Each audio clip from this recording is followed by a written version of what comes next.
Hello friends, welcome to grow with CB. तो आप सभी का स्वागत है आपके अपने चैनल ग्रो विद सीबी पर। आज की हमारी मैथ्स पेपर 1 की सीटेट के लिए आज हमारी ये 12 क्लास है। इससे पहले हमारी 11 क्लासेस कंप्लीट हो चुकी हैं। हम क्या कर रहे हैं, हम कर रहे हैं PYQs की सीरीज़। और इस PYQs की सीरीज़ में हम कौन से वाले प्रीवियस ईयर कर रहे हैं, तो हम कर रहे हैं 2022 से 2023, यानी रिसेंटली अभी जो आपका एग्ज़ाम हुआ है ना सीटेट का, उसमें डे वाइज जितने भी आपके मैथ्स के पेपर 1 सीटेट में जितने भी आपके क्वेश्चंस पूछे गए हैं वो सभी क्वेश्चंस हम कर रहे हैं।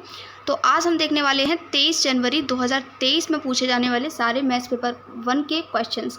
तो चलिए वीडियो को स्टार्ट करते हैं। फर्स्ट क्वेश्चन क्या कह रहा है, Shrikant purchase the bunch of tulip flowers having 5 pink 10 red 12 yellow and 4 white flowers. यानी श्रीकांत ने ट्यूलिप के फूलों का एक गुच्छा खरीदा जिसमें 5 गुलाबी, 10 लाल, 12 पीले और 4 क्या है, सफ़ेद फूल हैं। यदि प्रत्येक ट्यूलिप के फूल में 6 पंखुड़ियाँ हैं तो उस गुच्छे में कुल कितनी पंखुड़ियाँ हैं। यानी कि if each tulip flower has 6 petals then how many petals are there in the bunch. बहुत ईजी क्वेश्चन है। ये देखिए कि सबसे टोटल जो हमारे पास फ्लावर हैं वो कितने हैं, तो 5 गुलाबी हैं, 5 ठीक है, 10 हमारे पास क्या है, लाल हैं, 15 हो गए, 15 और 12 हमारे पास पीले हैं, 15 और 12 कितना हो गया आपका, 27 हो गया, 27 और 4 आपके पास सफ़ेद हैं, 27 और 4 31 हो गया। ठीक है, यानी कि टोटल फ्लावर हमारे पास कितने हो गए, 31। अब एक फ्लावर में 6 पंखुड़ी हैं तो 31 फ्लावर में कितनी पंखुड़ी होंगी, बस यही पूछा है। तो 31 का 6 से क्या कर देंगे, मल्टीप्लाई। तो 6 एकम 6 और 6 दिया आपका 6 3 आपका होता है 18। तो 186 इसका करेक्ट आंसर हो जाएगा ऑप्शन नंबर डी। ठीक है, नेक्स्ट क्वेश्चन देखते हैं, क्वेश्चन नंबर 2। क्वेश्चन नंबर 2 क्या कह रहा है, numbers written in decreasing order are, यानी घटते हुए क्रम में लिखी संख्याएं हैं। आपको देखिए घटता हुआ क्रम, डिक्रीजिंग ऑर्डर क्या होता है कि बड़े से छोटी संख्या, जैसे मैंने अगर यहाँ पे देखिए आपको कोई संख्या लिखी है, ये आपकी मैंने 5 9 6 मैंने कहा, इससे एक आपको ऐसे ये जो संख्या है इनको घटते हुए क्रम में लिखिए। तो आप घटते हुए क्रम में कैसे लिखोगे, पहले लिखोगे 9, फिर इससे छोटी, ठीक है, तो इससे छोटी आपकी 6, फिर 6, फिर आपकी 5 और फिर 2। ठीक है, तो ये आपका हो गया घटता हुआ क्रम। अगर बढ़ता हुआ क्रम बोलता है इसका मतलब छोटे से बड़ा, यानी कि पहले 2 आएगा, फिर आपका 5 आएगा, फिर आपका 6 आएगा, फिर आपका 9 आएगा। आई होप कि आपके समझ में आ गया होगा। अभी देखते हैं कि इस क्वेश्चन के अकॉर्डिंग कौन सा ऑप्शन सही होगा। तो देखिए अगर हम देखते हैं तो यहाँ 3568 है, 5249, 1248, 5249। अब ऑप्शन नंबर ए और सी तो अपने आप ही हट जाएंगे क्योंकि सबसे बड़ी संख्या या तो बी में है या फिर डी में। अब आगे बढ़ते हैं, 5249 के बाद छोटी संख्या आनी चाहिए जो कि यहाँ पे लिखी है 3568। ठीक है, यहाँ पे भी वही लिखी है। ठीक है, अभी आगे और बढ़ते हैं, यहाँ पर देखते हैं हम तो 3568 के बाद यहाँ क्या लिखा हुआ है, 2542, यानी कि घटा है, बिल्कुल सही। इसके बाद आपको 3568 के बाद यहाँ पे क्या लिखा हुआ है, 2250, ये भी सही है। अब आगे देखते हैं, आगे क्या लिखा हुआ है, 2542 से 2250 हो गया है। ठीक, और ये क्या हुआ है, 2250 से 2542 हो गया, यानी कि यहाँ पर संख्या बढ़ गई है। लेकिन हमको क्या करना है, घटता हुआ क्रम लिखना है, इससे छोटी संख्या होनी चाहिए जो कि यहाँ पर है। तो ऑप्शन नंबर बी आपका यहाँ पर बिल्कुल करेक्ट हो जाएगा। नेक्स्ट क्वेश्चन देख लेते हैं, क्वेश्चन नंबर 3 क्या कह रहा है। एक सेकेंड, मैं इसका कलर चेंज कर लेती हूँ, red colour would be great. Question number 3 क्या कह रहा है, first bunch of bananas has 1/4 excess to many bananas as in second bunch. केले के पहले गुच्छे में दूसरे गुच्छे के केलों की संख्या से 1/4 केले अधिक हैं। यदि दूसरे गुच्छे में पहले गुच्छे के केलों से 3 केले कम हैं तो पहले गुच्छे में केलों की संख्या पूछी हुई है। तो देखिए क्या कह रहा है, केले के पहले गुच्छे में दूसरे गुच्छे के केलों की संख्या से 1/4 केले अधिक हैं। अब देखिए इसके लिए हमने मान लिया कि दूसरे गुच्छे में, यानी इसको मैंने लिख दिया सेकंड। ठीक है, सेकंड गुच्छे में कितने केले हैं हमने मान लिया x, हमें पता तो है नहीं तो हमने मान लिया। ठीक है, अब पहले में क्या कह रहा है कि पहले गुच्छे में जो केले हैं वो दूसरे गुच्छे के केलों से 1/4 क्या है, अधिक हैं। तो पहले में x है तो दूसरे में क्या हो जाएंगे, x + x/4। ठीक है, यहाँ तक क्लियर हुआ। इसको हम और क्या लिख सकते हैं, x + x/4 को हो जाएगा हमारा 5x/4।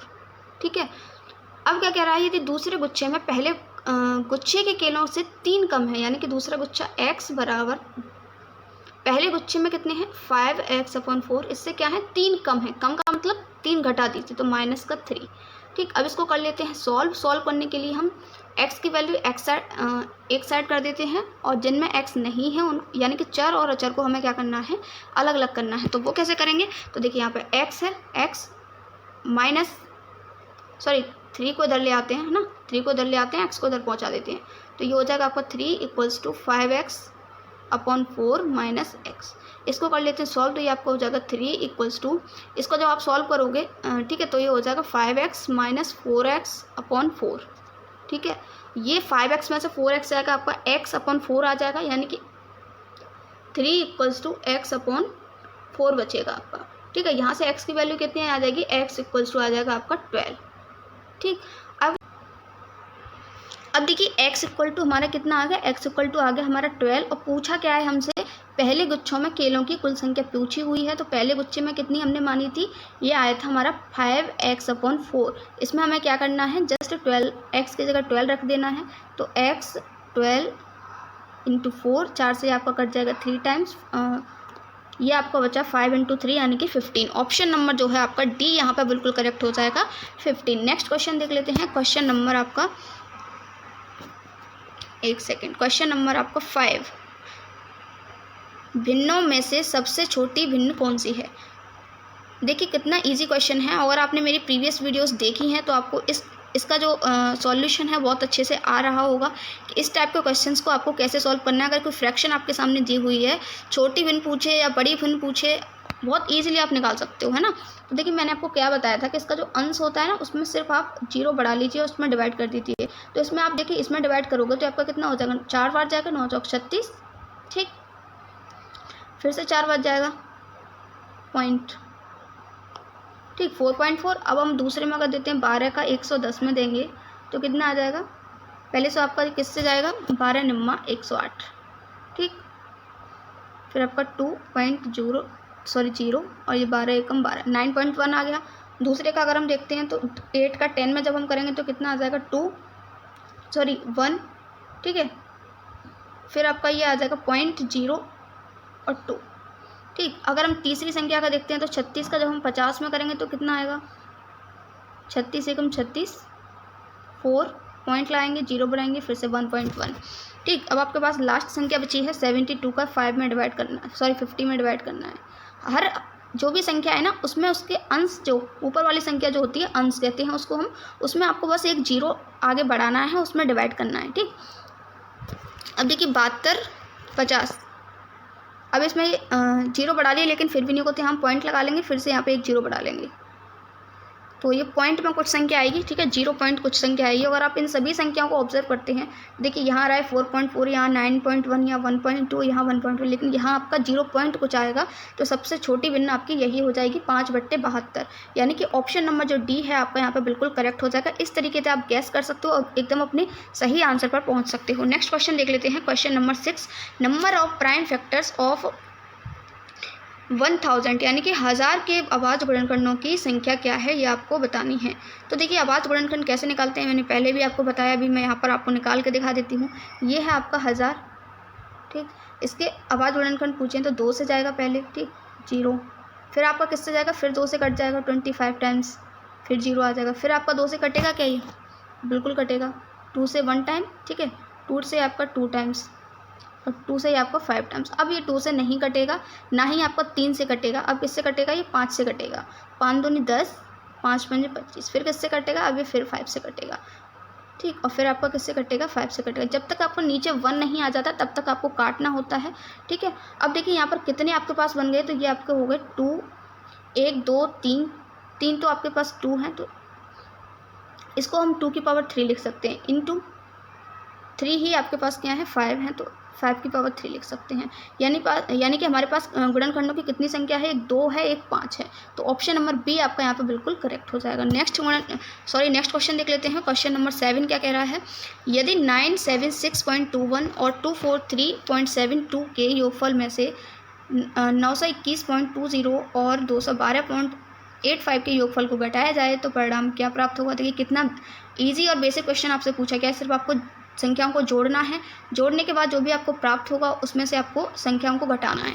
ठीक है, देखिए जोड़ लेते हैं। अगर हम इन दोनों को ऐड करते हैं तो क्या आएगा, 2 और 1 आपका 3, ठीक, 7 और 2 आपका हो जाएगा 9 पॉइंट, ठीक, 3 और 6 आपका 9 हो जाएगा, 4 और 7 आपका 11 हो जाएगा, ठीक, 9 और 2 आपका 11 और 1 12, ये आ गया आपका। दूसरी संख्या को अगर हम ऐड करते हैं तो कितना आएगा, तो इसके नीचे हम लिख लेते हैं। ठीक है, 1 सेकेंड है 921.20 212.85।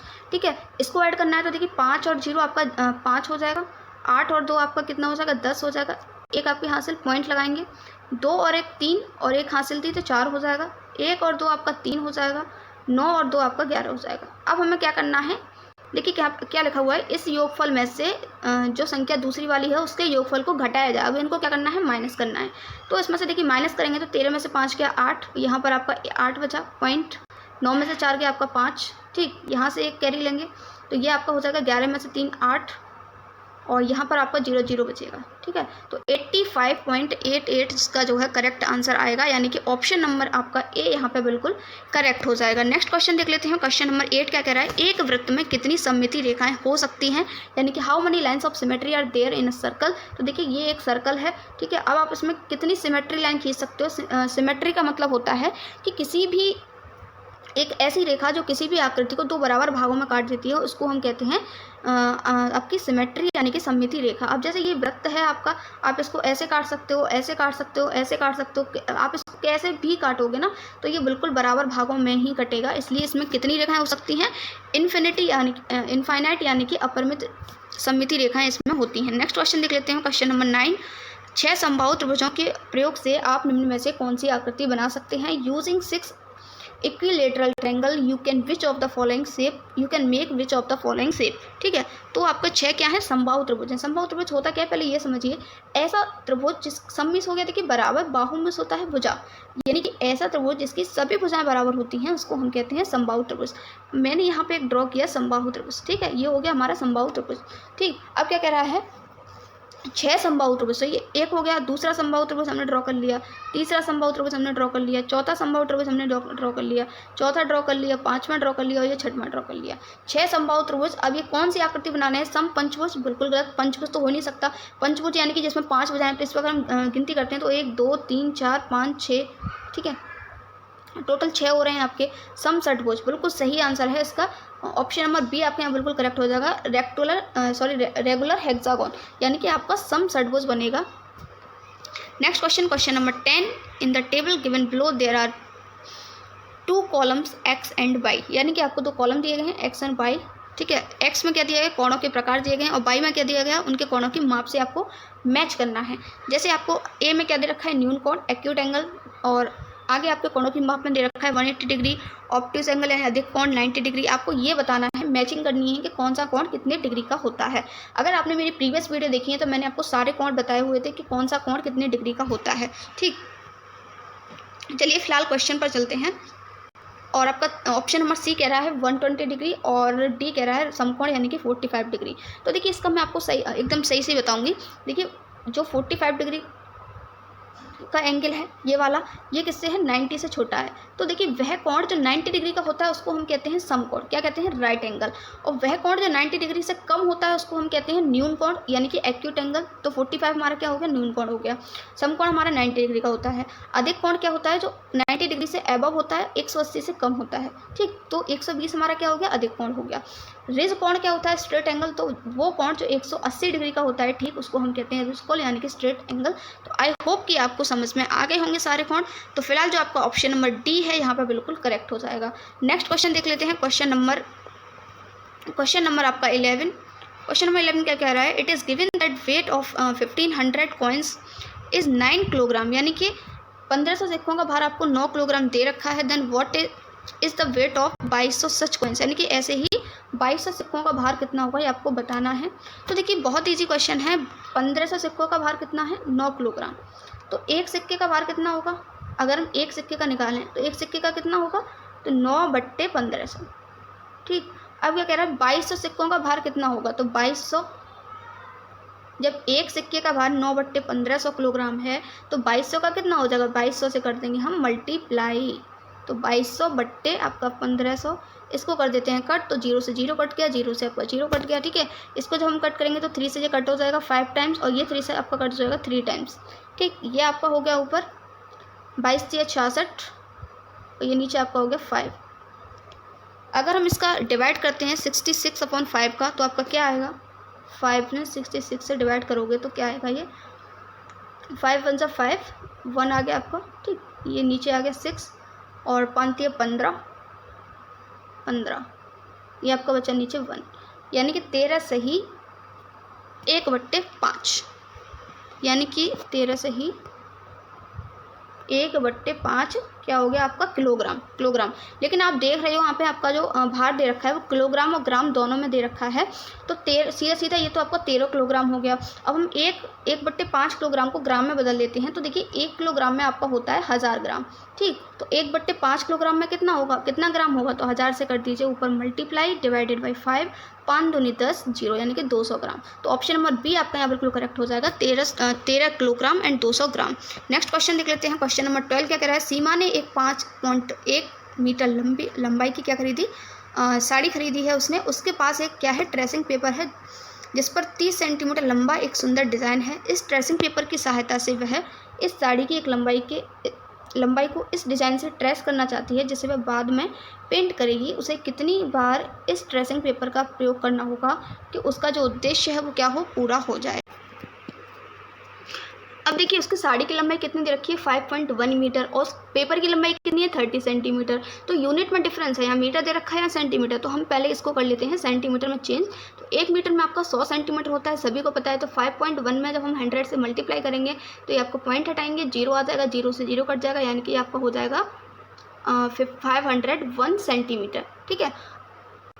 अब क्या किया है उसने, 30 सेंटीमीटर लंबा एक सुंदर डिज़ाइन है, इसकी सहायता से वह साड़ी की एक लंबाई को इस डिज़ाइन से ट्रेस करना चाहती है, जिसे वह बाद में पेंट करेगी, है ना। तो इस ट्रेसिंग पेपर का प्रयोग करना होगा, उसे कितनी बार इस ट्रेसिंग पेपर का यूज़ करना होगा, तो बहुत ईजी है। देखिए आपकी साड़ी की लंबाई है 510 और जो ट्रेसिंग पेपर है उसकी लंबाई है 30, तो इसको कर दीजिए आप डिवाइड, तो ये 0 से 0 कट जाएगा, 3 से आपका कट जाएगा 17 टाइम्स, ठीक है। तो ऑप्शन नंबर आपका यहाँ पर सी बिल्कुल यहाँ पर बिल्कुल करेक्ट हो जाएगा, 17, यानी कि 17 बार जो है आप उसको जो है ट्रेसिंग पेपर को यूज़ करना होगा। नेक्स्ट क्वेश्चन देख लेते हैं। क्वेश्चन नंबर 13 क्या कह रहा है, 9:10 AM से 4 घंटे 20 मिनट पहले क्या समय था। देखिए कितना इजी क्वेश्चन है ना। 9 बज रहे हैं आपके, 9 बजे से 4 घंटे पहले आप माइनस कर दीजिए तो कितना आ जाएगा, 4:50 हो जाएंगी आपकी, है ना। तो ऑप्शन नंबर जो है आपका सी बिल्कुल करेक्ट हो जाएगा। यहाँ पर तो कुछ सॉल्व करने वाला था ही नहीं है, तो आपका बेसिक था बहुत, है ना। नेक्स्ट क्वेश्चन देख लेते हैं। क्वेश्चन नंबर 14, किसी चित्रालेख में 1000 समाचार पत्र पढ़ने वाले व्यक्तियों को किसी विशेष प्रतीक के उपयोग द्वारा निरूपित किया जाता है। हिंदी समाचार पत्रों को पढ़ने वाले व्यक्तियों को निरूपित करने के लिए ऐसे कितने प्रतीकों का उपयोग किया जाएगा यदि उनकी संख्या 8500 है। अब देखिए चाहो तो आप इसको सॉल्व भी कर सकते हो और जो है आप इसका डायरेक्ट आंसर भी निकाल सकते हो, ठीक है। अब देखिए यहाँ पर 1000 समाचार पत्र पढ़ने वाले व्यक्तियों को किसी विशेष प्रतीक के उपयोग द्वारा निरूपित किया जाता है। अब क्योंकि एक व्यक्ति यूज़ कर रहा है 1000 समाचार पत्र, तो व्यक्तियों की संख्या अगर 8500 है तो कितने प्रतीक यूज़ होंगे, तो ऑब्वियसली कितने होंगे, 8.5, क्योंकि 8500 है, तो ऑप्शन नंबर बी आपका यहाँ से बिल्कुल करेक्ट हो जाएगा। लेकिन अगर आपको ऐसे समझ में नहीं आया तो मैं इसको सॉल्व करके भी बता सकती हूँ। देखिए 1000 समाचार पढ़ने वाले कितने व्यक्ति हैं, एक व्यक्ति का विशेष प्रतीक है, तो एक समाचार पत्र पढ़ने वाले व्यक्ति का विशेष प्रतीक क्या होगा, 1/1000, ठीक है।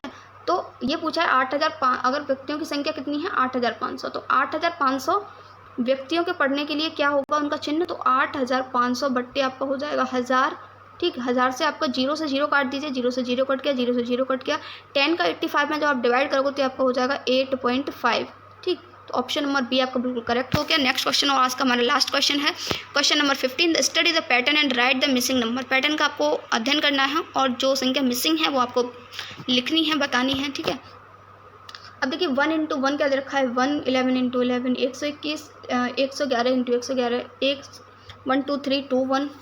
देखिए बहुत ईजी क्वेश्चन है, इसमें हो क्या रहा है, कुछ नहीं हो रहा है, जस्ट आपकी एक एक संख्या बढ़ती जा रही है इधर और उसका मल्टीप्लाई होकर यहाँ पर लिखा जा रहा है। आपको क्या करना है, 11111 को 11111 से मल्टीप्लाई करके यहाँ पर लिखना है, ठीक है। तो ऑप्शन नंबर आपका सी यहाँ पर बिल्कुल करेक्ट हो जाएगा। अगर आप इसको मल्टीप्लाई करोगे तो आपको ये संख्या आएगी। आई होप कि आपको सारे क्वेश्चन समझ में आए होंगे। अगर आपको कोई क्वेश्चन समझ में नहीं आया है तो आप कमेंट बॉक्स में कमेंट कर सकते हो। नेक्स्ट वीडियो में इसको क्वेश्चन को आपको अच्छे से समझा दूँगी। Thank you so much for watching this video. मिलते हैं न्यू वीडियो में न्यू टॉपिक के साथ। Have a lovely day.